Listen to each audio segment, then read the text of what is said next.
Today in Barbados history, August 22nd, 1945, the worst vehicular accident in the history of Barbados happened on August 22nd, 1945, 77 years ago.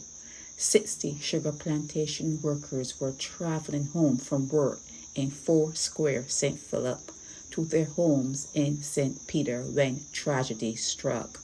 They were all squeezed in a flatbed truck when suddenly the driver lost control of the vehicle and it slid off the road in Lancaster, St. James. The laborers were thrown 60 feet into the gully below. The truck dangled on the precipice of the gully for a few minutes, and then it too came crashing down into the ravine. Some of the workers survived the crash only to drown in the poisonous water growing cassava at the bottom of the gully. Upon hearing news of the crash, the medical officer, Dr.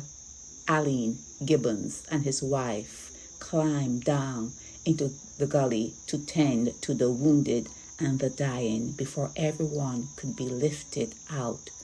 Of the 60, 32 died in the crash and 17 were seriously injured.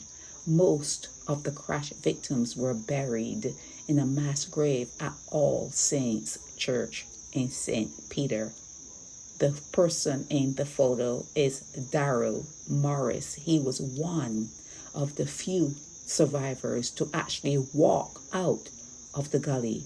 He was 15 years old at the time. This is Sherry Veronica.